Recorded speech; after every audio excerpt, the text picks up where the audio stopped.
NBC आवाज, मैं हूं मनीषा गुप्ता और हमारे साथ अब वेस्ट लाइफ फूड वर्ल्ड के एमडी सौरभ कालरा जुड़ चुके हैं। सौरभ जी नमस्कार, शुक्रिया साथ जुड़ने के लिए। आपके नंबर्स बेहतरीन आए हैं, मार्जिन्स पे कुछ प्रेशर जरूर यहां पर बनता हुआ नजर आया है। Why don't you take us through your numbers first? Thank you Manisha, मुझे मौका देने के लिए, आपके साथ बातचीत करने के लिए। तो नंबर्स जैसे आपने ऑलरेडी बोल दिया है, 2600 करोड़ प्लस हमने सेल्स करी, 5.5% की ग्रोथ करी ओवर लास्ट ईयर। और मार्जिन डिफिकल्ट था, थोड़ा इन्फ्लेशन था ऊपर नीचे, लेकिन we have been able to maintain अपना जो हमारा गाइडेंस था, और 13.2% का ऑपरेटिंग एबिटा हमने डिलीवर किया। सो ये हमारा ओवरऑल है। और क्वार्टर फोर भी काफी अच्छा था। थोड़ा साउथ में थोड़े प्रेशर थे हमारे को, जो अब वापस रिकवर होते हुए नजर आ रहे हैं। तो ओवरऑल काफी खुश है इन नंबरों से। मिस्टर कालरा, मार्च का महीना थोड़ा सा मुश्किल था, एलपीजी की दिक्कतें थी, क्या आपने भी वो फेस किया? आपके रेस्टोरेंट्स में क्या वो शॉर्टेज थी? जी बिल्कुल, we were able to manage, largely हो गया था मैनेज, बट 10-15% स्टोर्स में हमने लिमिटेड मेन्यू किया। काफी कुछ ऊपर नीचे करके गैस का भी जुगाड़ कर रहे थे, बात कर रहे थे लोगों से कैसे गैस की अवेलेबिलिटी रहे। तो 10% के आसपास के स्टोर हमारे इम्पैक्ट हुए थे करीबन 10-15 दिन के लिए। मिस्टर कालरा, अगर हमें रन थ्रू कर सकें कि कितने रेस्टोरेंट्स कितनी सिटीज में फिलहाल हैं और FY27 के लिए अब यहाँ पर क्या प्लान है? हमारे करीबन 470 ऑड आउटलेट्स हैं, 78 सिटीज में अवेलेबल है। लार्जली 70-80% जो जो 6 बड़े शहर हैं वेस्ट और साउथ में, मुंबई, पुणे, अहमदाबाद, बैंगलोर, हैदराबाद, चेन्नई, यहीं पर ही हैं। फिर हाईवेज पे हैं, एयरपोर्ट्स पे हैं। तो इस तरह हमारा व्यू है, और हम 40 से 50 स्टोर कंसिस्टेंटली लास्ट 2 साल से खोल रहे हैं। फॉर 27 हमारा प्लान है कि 60 प्लस रेस्टोरेंट खोलें। दैट्स FY27 का ये प्लान है हमारा। हम्म साथ ही साथ इन्फ्लेशन एक थोड़ी सी चिंता बनती हुई नजर आई है। इनपुट कॉस्ट हमने यहाँ पर बढ़ते हुए देखी है। ज़्यादातर एफएमसीजी कंपनीज जिनसे बात हुई है, उन्होंने डिमांड प्लेटोइंग या डिमांड लोअर ग्रोथ की यहाँ पर बात की है। आपको वो नजर आता है? डिमांड कंसर्न्स हैं? आप क्या नंबर्स पेंसिल इन कर रहे हैं यहाँ पर? इन्फ्लेशन की बात करता हूँ पहले। तो ऑब्वियसली जैसे आपने बोला कि थोड़ा इन्फ्लेशन प्रेशर नजर आ रहा है, कमोडिटी में भी है, और गैस के दाम ऊपर गए, ये सब है। लेकिन जहां तक मैं देख रहा हूँ, अगर मैं लास्ट 30 साल देखूं जो मैकडॉनल्ड्स के इंडिया में है, करीबन हर साल 6 से 7% इन्फ्लेशन आ जाती है। कभी कभी थोड़ा सरप्राइज भी मिल जाता है, बट हम लोग इक्वली मैनेज करने के तरीके हैं। थोड़ा प्राइस इंक्रीज ले लिया, थोड़े इंटरनल एफिशिएंसी इंप्रूव करी, तो मैनेज हो जाता है। अभी तक तो मुझे आउट ऑफ ऑर्डिनरी कुछ नहीं नजर आ रहा है ऐसा। तो मैनेज हो जाएगा। और रही बात ग्रोथ की और कंज्यूमर सेंटीमेंट की, आई थिंक कंपनियों को अपनी तरफ से भी काम करना पड़ता है कि ये सेंटीमेंट अच्छा रख सके। और मेरा ऐसा मानना है कि हमने जो वैल्यू प्लेटफॉर्म लॉन्च किया है, इससे हम ज्यादा से ज्यादा लोगों को मैकडॉनल्ड्स को इंट्रोड्यूस भी करा पाएंगे। और अगर वैसा रहा तो आपको अच्छे रिजल्ट्स दिखेंगे। All right, Mr. Kalra, your shirt reminds me, merchandise कितना बड़ा segment है अब आपके लिए यहाँ पर, because for the longest time McDonald's has been known for that. Merchandise actually हम लोग काफी स्मॉल कंपोनेंट है, जो हमारा पूरा वैल्यू प्लेटफॉर्म है। I know a lot of people, youngsters specially, like McDonald's. So we feel a little obligated so that they have got little bit of McDonald's in their home with them whenever they are around. तो sipper और tote bag किया था हमने last quarter में। But ये 1-2 दिन के लिए हम ये प्रमोशन करते रहेंगे, आप जैसे देखेंगे अगले आने वाले क्वार्टर्स में भी। बट बहुत छोटा पार्ट है, आई थिंक एवरीडे वैल्यू, जिसमें हम चाहते हैं कि लोग ना ना सिर्फ पहली बार आए बट रेगुलर बने हमारे। इसको देख के हमने अपना वैल्यू प्लेटफॉर्म लॉन्च किया है, कॉफी सब्सक्रिप्शन लॉन्च किया है। So that's the big strategy which we have. इसके अलावा कुछ और कंज्यूमर इनिशिएटिव्स या आप देख रहे हो, या मेन्यू मिक्स स्ट्रेटजीज यहाँ पर कुछ प्लान कर रहे हैं? मेन्यू हम लोग काम करते रहते हैं। अभी आम का सीजन है वेस्ट और साउथ में, तो हमने अभी मैंगो मैकफ्लरी लॉन्च करी है, मैंगो सॉफ्ट सर्व लॉन्च किया है। तो मेन्यू के ऊपर तो एक्साइटमेंट, हमेशा खाने की कंपनी है तो हमेशा करना ही पड़ता है। वो तो टेबल स्टेक्स है, कॉस्ट भी टेबल स्टेक्स है। बट काफी काम कर रहे हैं हम, डिसिप्लिन के साथ वैल्यू एग्जीक्यूशन करें, रेस्टोरेंट का एग्जीक्यूशन इंप्रूव करें। और अगर ये दोनों काम किए तो कस्टमर्स आएंगे, और बार बार आने से हमारा सेल भी आपको अच्छा नजर आएगा। आई रिमेंबर मिस्टर कालरा, आपने लगातार यहाँ पर ओमनी चैनल पुश किया है, तो कितनी percentage of sales as of now digital channels के थ्रू आ रही हैं और क्या ग्रोथ है वहां पर? और डिजिटल चैनल को एक्चुअली हम ऑलमोस्ट 74-75% का टोटल ग्रोथ ओमनी चैनल है अभी, विच इज डिजिटल लिंक्ड है। तो इसमें जो हमारे सेल्फ ऑर्डरिंग कियोस्क हैं रेस्टोरेंट में, और या फिर मोबाइल ऑर्डरिंग है जो रेस्टोरेंट में, वो भी इंक्लूडेड है। तो 75% क्लोज टू अब हमारा डिजिटल चैनल से आता है, where we can also identify who the customer is, and therefore ability काफी बढ़ती है। डेटा आता है तो कि हम कैसे कैसे उनको बार बार लेके आ सके मैकडॉनल्ड्स। एक फाइनल सवाल मिस्टर कालरा, देन समर्स है और जैसे आपने कहा मैंगो सीजन है, मैंगो मैकफ्लरी आपने कहा इंट्रोड्यूस कर रहे हैं। समर्स से में क्या एक्सपेक्टेशंस हैं, क्या क्या कंज्यूमर्स वॉच आउट कर सकते हैं आपके लिए? तो समर्स एक्चुअली काफी अच्छा टाइम होता है हमारे लिए, बिकॉज समर्स में दोनों चीजें होती है। तो स्कूल की छुट्टियां चालू होती हैं, कॉलेज के एग्जाम्स भी खत्म होते हैं और नए कॉलेज के एडमिशन चालू होते हैं। So normally we see both families और young adults coming to the restaurant. So normally ये हमारा हाईएस्ट क्वार्टर होता है पूरे साल के हिसाब से, अगर मैं देखता हूँ तो हम बहुत एक्साइटेड हैं। और शुरू का जो अप्रैल मई का महीना है, मोमेंटम अच्छा है, स्पेशली जो number of customers walking in the restaurant काफी स्ट्रांग है। सो हमको लगता है कि ये ग्रोथ सस्टेनेबल है अभी जहां से हम देख रहे हैं। मिस्टर कालरा, बहुत शुक्रिया आपके नंबर्स हमारे साथ शेयर करने के लिए, एंड ऑफ कोर्स हमें पूरी कॉन्वर्सेशन में इंडल्ज भी करने के लिए। तो आशा यही है, जैसे आपने कहा, समर्स आपके लिए बेहतरीन है, काफ़ी सारे नए मिक्सेस आप यहाँ पर ट्राई कर रहे हैं, चाहे वो मेन्यू है, मर्चेंडाइज है, या फिर of course number of stores भी है। वेल, ये तो बात हुई वेस्ट लाइफ फूड वर्ल्ड की, जहाँ पर हमने स्टॉक को यहाँ पर पॉजिटिव तरीके से रिएक्ट करते हुए देखा भी है।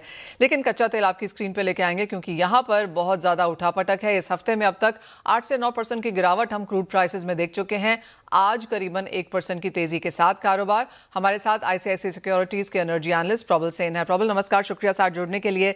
सारे सेक्टर्स को, सेगमेंट्स को हमने ऑफ कोर्स इंपैक्ट होता हुआ देखा है क्रूड से। जैसे अभी हमें सौरभ भी बता रहे थे, एलपीजी का इंपैक्ट उनके ऊपर भी यहाँ पर आया, तो एब्सोल्युटली अर्निंग्स में वो नजर आता है।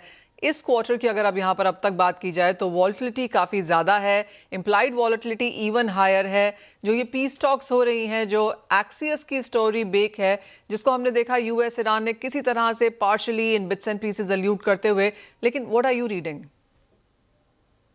आई थिंक सीज फायर है कि नहीं, I think that itself remains uncertain, क्योंकि एक चीज जो बहुत क्लियर है कि देयर इज सम कुछ कम्युनिकेशन तो हो रहा है, बिकॉज आपकी जो हॉस्टिलिटीज हैं या जो आप देख रहे हैं मिलिट्री एक्शन, वो तो ऑब्वियसली थोड़ा कम दिख रहा है। इंटेंसिटी जो कहते हैं आप कॉन्फ्लिक्ट की, वो तो डेफिनेटली थोड़ी कम हुई है, और वो रिफ्लेक्ट भी कर रही है कि क्रूड ऑब्वियसली थोड़े से लोअर लेवल्स पे अभी, या रेंज भी अगर आप देखें तो वो थोड़ा सा लोअर लेवल पे सेटल हो रहा है। प्रॉब्लम ये है कि जैसे कि कल या आज early morning, I don't know the exact time, वापस से आई थिंक यूएस के कुछ शिप्स के ऊपर ईरान ने फायरिंग की, यूएस के मिलिट्री फोर्सेस ने उसको रिएक्ट किया, तो उसकी वजह से वापस कल जो आपने क्रूड में तेजी देखी थी, वो शायद उसकी वजह से थी। अब वापस जैसा कि आपने कहा कि एक्सियोस है या कुछ न्यूज सोर्सेज हैं जो कि इस चीज पे अपडेट कर रहे हैं, उसकी वजह से वापस से थोड़ा सा वापस से कूल डाउन हुआ है। तो प्रॉब्लम ये है कि जब तक आपके ऑफिशियल कमेंट्स क्या कहते हैं, अलाइन नहीं करते हैं बिटवीन ईरान एंड यूएस, की बात जो हो रही है वो कहाँ पे है और किस लेवल पे सेटलमेंट डिस्कस हो रहा है, क्या टर्म्स हैं, तब तक आई थिंक एक चीज बहुत क्लियर है कि ये ऐसा भी सेट हो रहा है कि थोड़ा लो इंटेंसिटी पे ये कॉन्फ्लिक्ट शायद और लंबा जाएगा, और उसकी वजह से जो फ्लोर है आपका क्रूड का, वो वेरी क्लियरली आई थिंक थोड़े से हायर लेवल पे सेटल होता दिख रहा है, इन द सेंस दैट आप ऐसा नहीं है कि वो एक कोई दिन आपका बाइनरी रेजोल्यूशन होगा और क्रूड आपको वापस 70 पे दिखेगा। मेरे ख्याल से ये बहुत ग्रेजुअल प्रोसेस होएगा, even if there is a resolution, and उसकी वजह से क्रूड का जो फ्लोर है वो शायद 90-95 पे सेटल दिख रहा है अभी। At least that is my reading. Problem अगर हम मार्च देखें एंड अप्रैल देखें और अब मे भी यहाँ पर देखें, तो हमने 90s एंड 100s में ये 2 महीने बिताए हैं, इंक्लूडिंग मे एज वेल। तो एक फर्स्ट हाफ एवरेज तो एब्सोल्युटली 100 के आसपास की यहाँ पर बनेगी। किस तरह का इम्पैक्ट आप इसका आगे जाता हुआ देखते हैं? एंड मोस्ट इंपॉर्टेंटली, इलेक्शंस हो चुके हैं, आपको लगता है इंडिया फ्यूल प्राइस हाइक क्या अब इन साइट है? वो तो बहुत दिन से इनसाइट है, वो साइट कितनी दूर है, आई थिंक वो सवाल जरूरी है। ऑनेस्टली बहुत मुश्किल है कहना। गवर्नमेंट आई थिंक जितना हो सकता है या जितने दिन हो सकता है कंज्यूमर को प्रोटेक्ट करने की शायद कोशिश कर रही है फ्रॉम प्राइस हाइक, क्योंकि देयर आर जो शॉर्टेजेस हैं एलपीजी के, आपके गैस के भी थोड़े शॉर्टेजेस हैं, there are already stress measures that are there in the economy.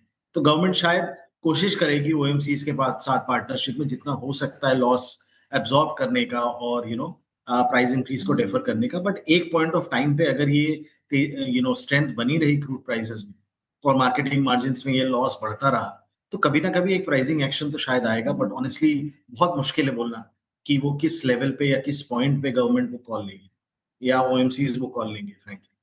प्रबल एक और चीज़, वुड यू से ये जो सारा कुछ यहाँ पर अभी हुआ है और ये one of the major supply shocks है, शायद द बिगेस्ट है जिस तरह की रिपोर्ट्स हैं, इंडिया के लिए एक लर्निंग लेसन है, स्पेशली अगर हमारे स्ट्रैटेजिक रिजर्व्स एंड कैपेसिटीज को यहाँ पर देखा जाए? हाँ, एब्सोल्युटली। आई थिंक इससे जरूर ये तो स्पर होगा कि आपके स्ट्रेटेजिक रिजर्व्स को जब भी थोड़ा रेजोल्यूशन होता है और सप्लाईज में या फ्लोज जब इंप्रूव होते हैं, गवर्नमेंट को आई थिंक बहुत अग्रेसिवली स्ट्रेटेजिक रिजर्व्स बिल्ड करने की जरूरत है। क्योंकि एक चीज है कि एक जो रिस्पॉन्स बहुत कॉमनली सुन रहे हैं कि आपको रिन्यूएबल्स और अग्रेसिवली बिल्ड करना है, आपको अदर सोर्सेज बिल्ड करने हैं, डिपेंडेंसी कम करनी है। लेकिन रियलिटी ये है कि आपकी एनर्जी रिक्वायरमेंट्स जितनी हैं, उसमें फॉसिल फ्यूल्स का डोमिनेंस एटलीस्ट अगले 10 साल या 15 साल तक बना रहेगा। तो उसके लिए बेटर है कि आप रिन्यूएबल्स भी प्रोसेस करें, आपके न्यूक्लियर पे भी शायद इनिशिएटिव्स लें, लेकिन स्ट्रेटेजिक रिजर्व्स बिल्ड करना और डाइवर्सिफाई करना अपने क्रूड सोर्सेज जितना हो सकता है, सो दैट आपके कोई एक रीजन से डिपेंडेंस इतनी ज्यादा ना हो। आई थिंक वो सब चीजें शायद गवर्नमेंट डेफिनेटली बहुत अग्रेसिवली देखे। That would be our hope. Prabal, final question and not trying to put you in a corner here, लेकिन मई के मंथ के लिए क्या रेंज आप देखते हैं क्रूड प्राइसेस में? I think 95 to 100 probably will persist for me very clearly unless something drastically changes कि आपका ceasefire is actually solidified या there is a framework of resolution that is actually agreed on by both sides. तब तक I think मुझे नहीं लगता है कि बहुत कोई softness आपको दिखेगी क्रूड में। Yes, speculation बना रहेगा, volatility रहेगी, लेकिन base I think 95 to 105 उसी रेंज में आपको शायद दिखेगा crude. That would be my sense. Problem is always, बहुत शुक्रिया साथ जुड़ने के लिए। तो वो एक रेंज है $10 की जो शायद हम यहाँ पर ऑन एन एवरेज मंथ के मई के मंथ में यहाँ पर बनता हुआ देखेंगे। लेकिन जैसे प्रॉब्लम ने कहा कि काफ़ी अनसर्टनिटी है एंड वेदर और नॉट वो पीस डील हम यहाँ पर आता हुआ देखते हैं, उस पर काफ़ी डिपेंड करेगा। हमारे साथ एसएमसी ग्लोबल सिक्योरिटी से वंदना भारती भी हैं। वंदना नमस्कार। आप कैसे नियर टर्म ट्रेड के हिसाब से अब क्रूड को देखेंगी? 8, 8.5-9% की गिरावट है इस हफ्ते में, अगले हफ्ते के लिए कोई स्ट्रैटेजीज?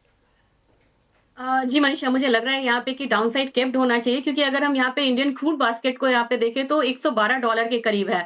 तो बहुत ज्यादा इम्पैक्ट हमें ग्राउंड लेवल पे नहीं मिल रहा है जितना कि यहाँ पे डेरिवेटिव मार्केट्स में आ रहे हैं।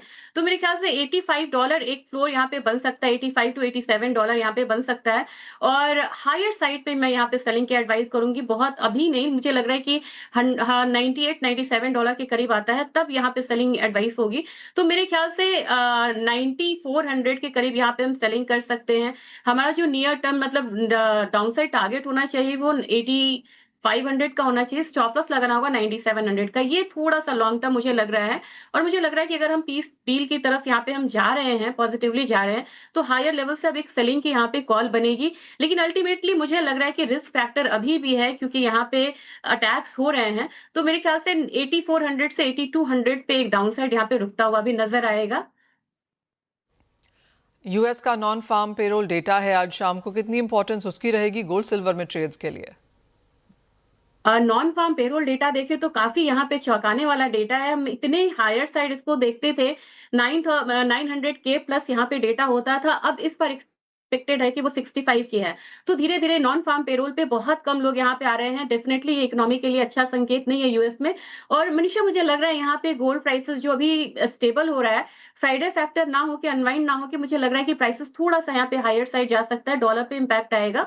तो नॉन फार्म पेरोल डेटा का मुझे लग रहा है कि सीधा सीधा जो कनेक्शन मुझे फिलहाल लग रहा है ये गोल्ड प्राइसेस से लग रहा है। मुझे लग रहा है कि इवनिंग ट्रेडिंग सेशन में गोल्ड यहाँ पे $47-60 के करीब जा सकता है, क्योंकि डॉलर इंडेक्स में हल्की यहाँ पे गिरावट आ सकती है। और हमारे बाजार की बात करें तो मुझे लग रहा है कि 1,54,000 तक जा सकता है। तो अनएम्प्लॉयमेंट रेट तो इन्होंने मतलब 4.3% तक रखा है अनचेंज, लेकिन पेरोल पे कम लोग आ रहे हैं। तो ये न्यू एम्प्लॉयमेंट इनकी कम हो रही है, ये एक बहुत बड़ा कंसर्न है यूएस के लिए।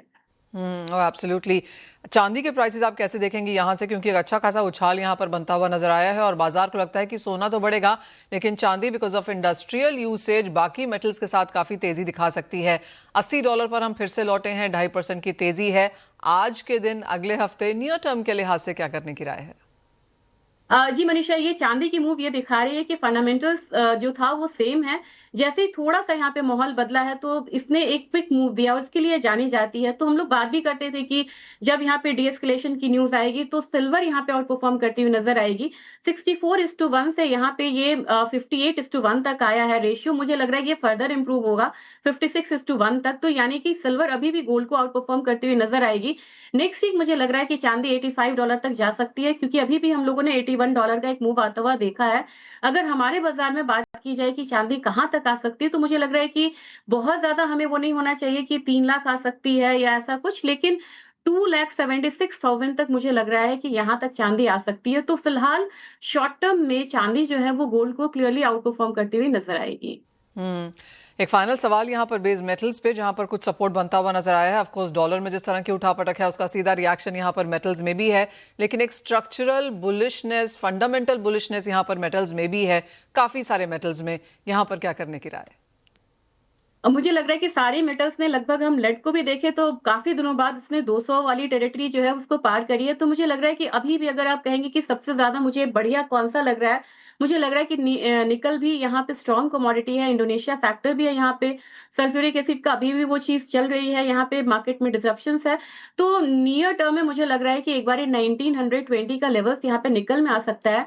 लेकिन जो लीड कर रही है काउंटर को वो है यहाँ पे अगेन कॉपर, और कॉपर में 1335 तक के लेवल्स मुझे लग रहे हैं, और लग रहा है कि प्राइसेस एक बार वहां तक जा सकता है।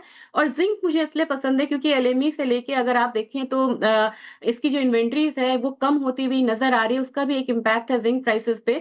तो जिंक भी मुझे लग रहा है कि एक बारी ऊपर की तरफ अगर हम देखें तो 352 तक जा सकती है। तो 3 जो काउंटर है वो मुझे बढ़िया लग रहा है, और चूंकि यहाँ पे क्रूड ऑयल में गिरावट की संभावना है तो मुझे लग रहा है कि एल्यूमिनियम पे थोड़ा सा प्रेशर रहेगा। Point taken. सो एल्यूमिनियम के अलावा ज्यादातर मेटल्स में खरीदारी की राय यहाँ पर वंदना की तरफ से आती हुई। वंदना, एज ऑलवेज बहुत शुक्रिया साथ जुड़ने के लिए और वो सारे के सारे कमोडिटी स्ट्रैटेजीज यहाँ पर शेयर भी करने के लिए। वेल, इसी के साथ एक ब्रेक का समय है, लेकिन आप बने रहिए CNBC आवाज पर।